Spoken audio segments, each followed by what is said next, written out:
Whether you've been reading articles, have been watching YouTube reviews, or have seen the Apple keynote itself, you've probably been told that the iPhone X is the best, most expensive, and revolutionary iPhone yet.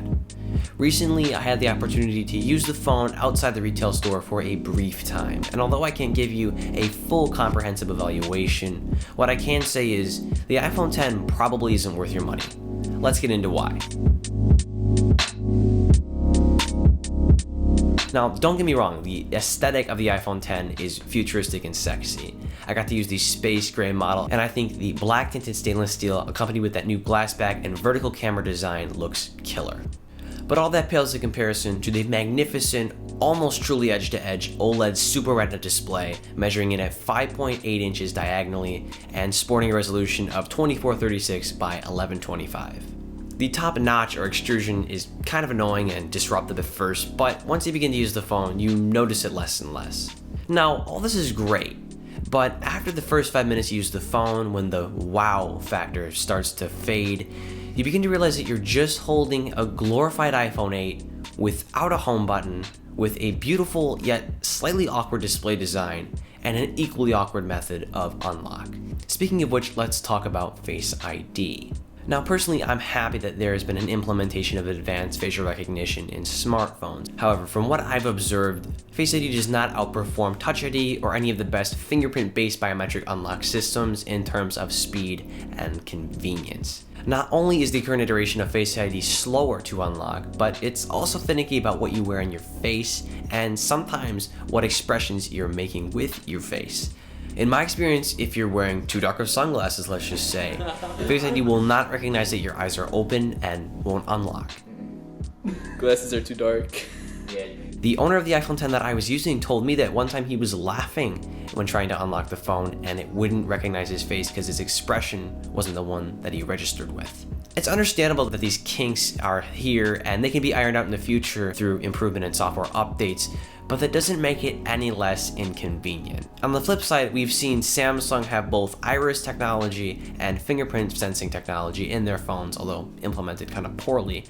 But at least they're there if you want to use them. With iPhone X, if you're not a fan of Face ID, well, you're out of luck.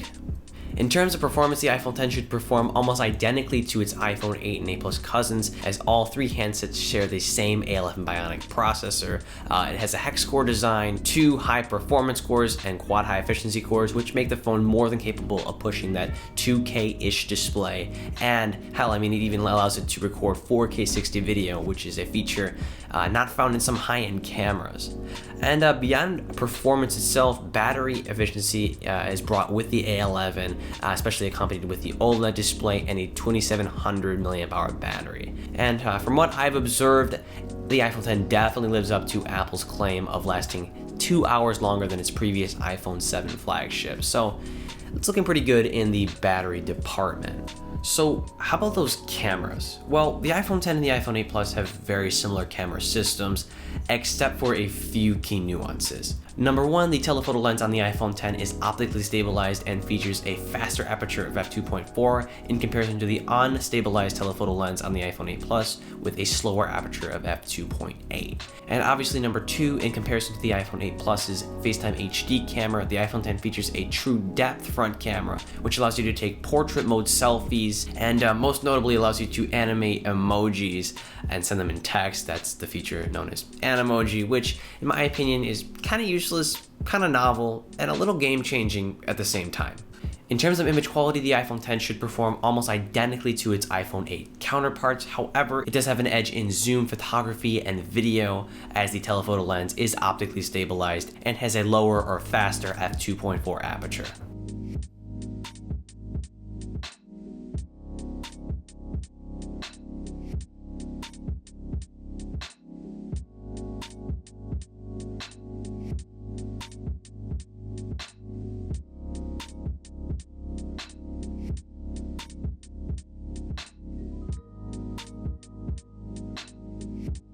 In short, what I'm saying is the iPhone X can do everything that the iPhone 8 Plus can do, perhaps even a bit better.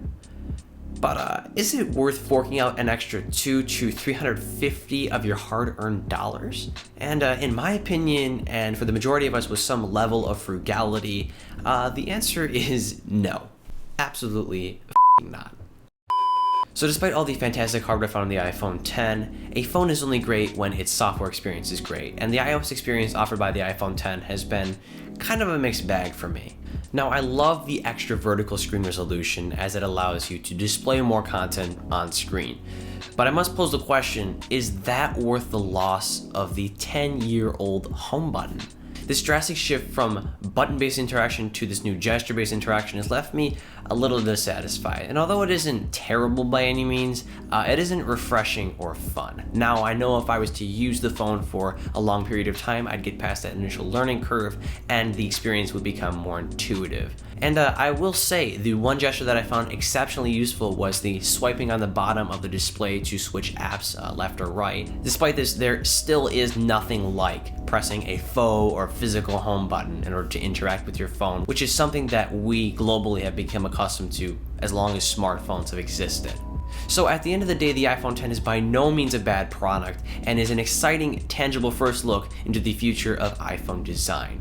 However, in my opinion, I view it kind of as a 3/4 baked product, almost out of that prototype stage, similar to the Apple Watch Series 1 in 2014. Considering its competition and astronomical price point, unless you're an Apple fanboy, a tech enthusiast, or someone with a lot of money to throw around, I wouldn't recommend investing your hard-earned money into the iPhone X. I hope this video helped you out in some way, and I'd really appreciate it if you'd leave a like, comment if you have any questions or suggestions, and subscribe for more content like this. And as always, I'm Noah, this is Tech New, and I will catch you all in the next one.